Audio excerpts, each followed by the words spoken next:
Je vous bénis tous dans le nom puissant de notre Seigneur Jésus-Christ. Je sais que nous sommes un peuple privilégié, nous sommes un peuple qui a réussi la maîtrise, qui a réussi l'identité dans Dieu qui est un Dieu puissant, un guérisseur, un sauveur, le Dieu qui apporte la paix dans le cœur des âmes. Comme je venais de le dire dans le précédent message d'où nous étions en train de parler sur le retour du Christ bien-aimé et les enjeux de notre vie sur terre face aussi à la prophétie du temps de la fin bien-aimé dans le Seigneur. Lorsque nous sommes en train de voir des réalités atroces, des réalités qui sont en train de s'abattre face à l'hostilité que l'ennemi est en train d'apporter dans notre vie, bien-aimé dans le Seigneur, nous nous rendons compte que le temps qui nous reste, nous devons nous poser quelques questions. Nous devons en tout cas nous réajuster face à la destinée parce que notre pèlerinage sur terre et dans la sagesse ultime de notre Seigneur. Aujourd'hui, je suis venu t'encourager, je suis venu encore une fois de plus te redonner cette force et détermination grâce à ces messages divins pour que tu puisses encore une fois de plus réajuster ta vie pour le retour du Christ, bien-aimé. La réalité du monde nous démontre beaucoup de choses. La réalité du monde nous démontre aussi l'envers au monde de la réalité divine. C'est que la Bible appelle comme étant du péché, mais le monde aussi nous apprend de nouveau son langage, bien-aimé. Vous vous rappelez très bien dans l'épître de Romains au chapitre 12, bien-aimé, comme Paul parlait de ne plus jamais nous conformer au siècle présent, bien-aimé, parce que dans le siècle présent, il y a au moins de l'incrédulité qui est en train, en tout cas, de sceller la vie de plusieurs enfants de Dieu. L'incrédulité, aujourd'hui, qui est comme étant une forme de péché qui repousse plusieurs loin de la face du Seigneur. Le monde aujourd'hui nous parle d'une masse ou d'une forme, d'une vie humaine dans le ventre de sa mère. Le monde nous apprenne son langage pour aujourd'hui appeler étant comme un tissu. Et c'est pourquoi aujourd'hui vous allez voir que le respect de la vie humaine n'est plus considéré aujourd'hui dans le monde, bien-aimé. Or, parmi le principe et le commandement de Dieu, c'est que Dieu a parlé à Moïse d'écrire ses commandements comme étant des lois qui devraient être observées par nous, les enfants de Dieu. Aujourd'hui, ces commandements n'est pas en vogue parce que l'homme aujourd'hui appelle une vie dans le ventre de sa mère comme étant un tissu, bien-aimé. Et c'est pourquoi le taux de mortalité est tellement très élevé, parce que le monde a voulu au moins nous démontrer ses langages, a voulu nous démontrer son hostilité, a voulu aujourd'hui nous lancer dans le plaisir éphémère, bien-aimé. Dieu a dit à Moïse que tu ne tueras pas, bien-aimé. Dieu, lorsqu'il parlait ainsi à Moïse, parce que le sacrifice qui devrait s'accomplir dans cette génération, c'était le sang de l'agneau qui devrait au moins être versé pour que toi et moi, nous puissions avoir la vie, bien-aimé. Il n'y a aucun sacrifice qui peut sauver les âmes si ce n'est que le sacrifice que Christ a fait sur la croix, bien-aimé. C'est pourquoi la mission de l'Église, c'est mon ministère, c'est d'apporter le message de la croix, parce que l'âme de la chair est dans le sang, c'est dans le sang de l'agneau où il y a la vie, et c'est dans le sang où il y a au moins la restauration de nos âmes, bien-aimés. Mais aujourd'hui, beaucoup de chrétiens, ils sont en train aujourd'hui de rester encore à l'envers de la réalité, au moins spirituelle. Le monde aujourd'hui a mis son quartier général dans l'église du Seigneur, bien-aimé dans le Seigneur, parce que l'église, c'est le fondement et l'appartenance au moins du Saint-Esprit dans notre chair bien-aimé. Mais aujourd'hui, face à la réalité, le monde est en train de disparaître. Oh Père des grâces, fais-nous grâce de comprendre ces choses, parce qu'il a dit dans Jean chapitre 16, le verset 32, vous vous souvenez ce que Jésus a dit, c'est une recommandation divine, c'est une recommandation que Christ nous a léguée. C'est un message fort qui devrait créer au moins l'appui sur nous. Jésus a dit ces jours-là, bien-aimé, j'aimerais te dire que toutes les déclarations que Jésus a eu à faire dans la Bible, bien-aimé, il ne parlait pas pour lui-même, il ne parlait pas pour ses disciples, mais il parlait au nom de tout un chacun de nous. Regardez cette recommandation universelle qui a été résumée dans Jean chapitre 16, verset 32. La Bible dit ceci, et que je vous dis ces choses, afin que vous n'ayez pas de crainte. Vous connaîtrez la tribulation et vous serez malmenés dans ce monde. Mais ayez bon courage, parce que j'ai vaincu le monde pour vous. Ayez bon courage, parce que j'ai vaincu le monde pour vous, bien-aimés. Jésus sait que tu es en train de vivre sur la terre des hommes. Et sur cette terre, bien-aimé, tu rencontreras beaucoup de choses. Tu rencontreras de calomnies des gens. Tu rencontreras la disette. Tu rencontreras la déception, bien-aimé. Tu rencontreras le mépris des gens. Tu rencontreras aujourd'hui la guerre. Tu rencontreras la famine. Tu rencontreras beaucoup de choses qui nous ont été énumérées par la Bible. Bien-aimé, le courage, c'est le socle, la clé de la réussite de la vie chrétienne, bien-aimé dans le Seigneur. Vous vous rappelez que le mot courage a été employé depuis le début, depuis la Genèse, bien-aimé dans le Seigneur.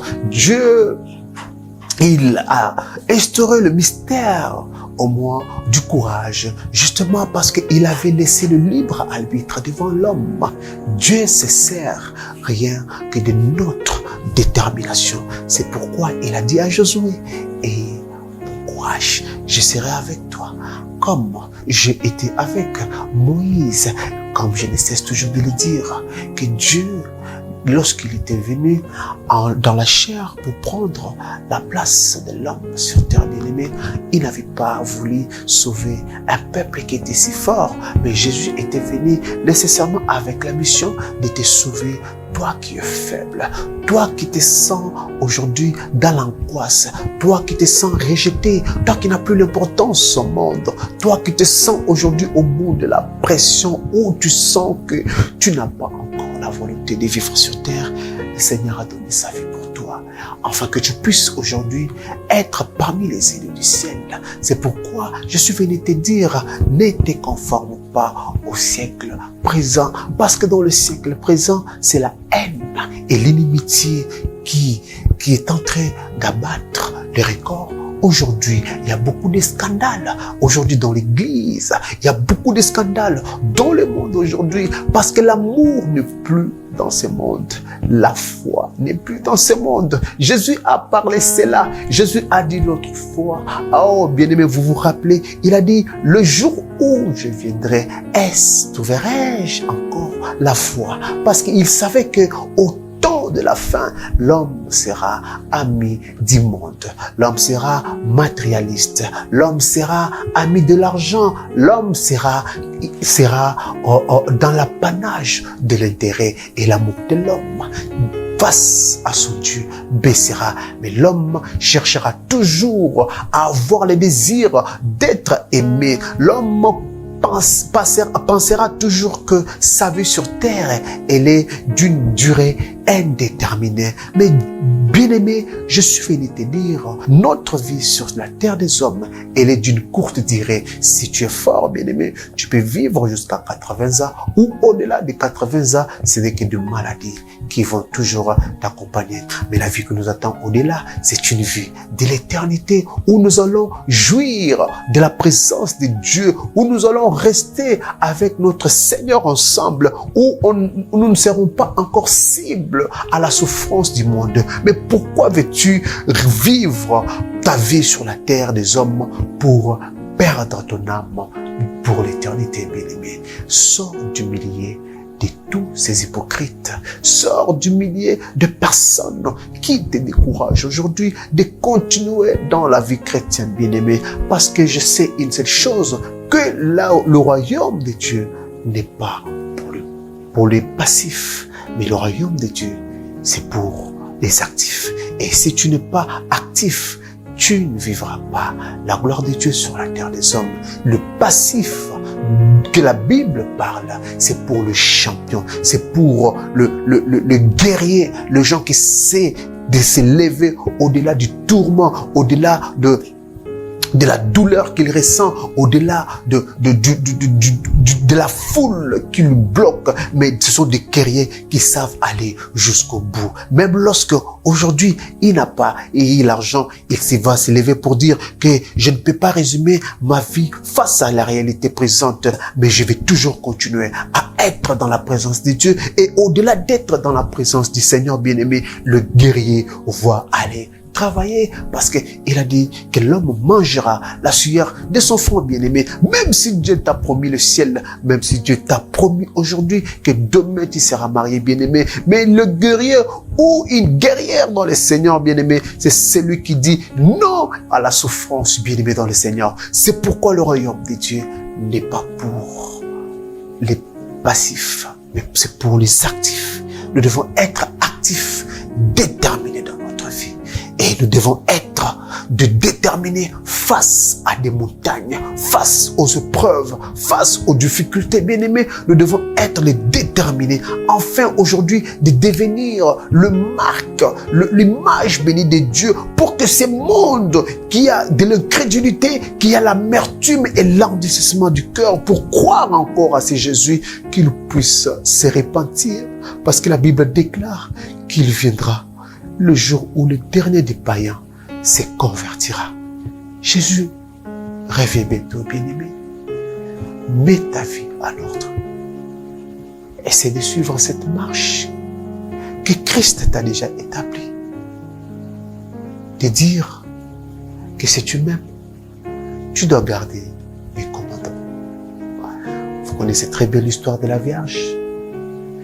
Les 10 vierges qui avaient gardé leur lampe. Aujourd'hui, c'est là. C'est la préfiguration de l'événement de Noé qui s'était passé l'autre fois. Et ça sera dans cette génération bien-aimée.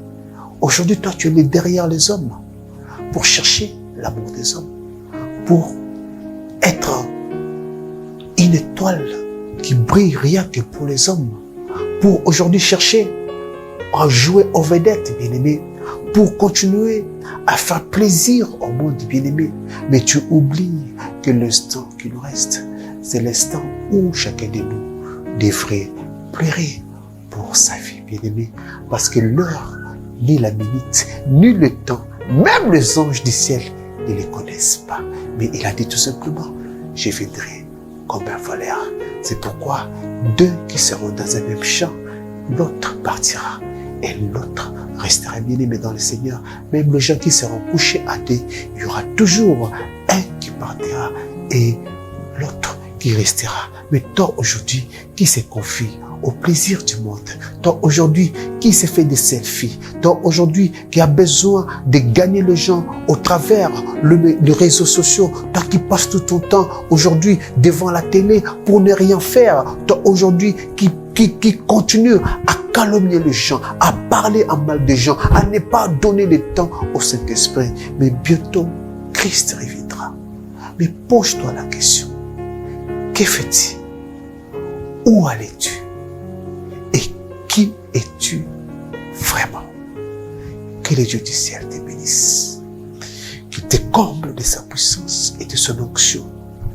Que tes yeux s'ouvrent enfin de s'attacher à ce qui est de l'esprit pour que Christ enterre la vie du monde en toi. Et que tu te dis aujourd'hui que dans cette tenue vestimentaire, Dieu fit, même si aujourd'hui je n'ai pas l'argent, mais si je meurs aujourd'hui, j'ai la chance d'aller rencontrer mon Sauveur. Parce que nous sommes les actifs, nous sommes les rachetés, nous sommes les élus, nous sommes une représentation diplomatique de la gloire de Dieu. Nous sommes, c'est ma ministrie, une extension de la gloire de Dieu sur terre, un endroit où Dieu règne. Rejoignez-nous à cette grande famille que Dieu a localisée dans cette génération. Vous serez à l'abri de la visitation divine. Que Dieu vous bénisse.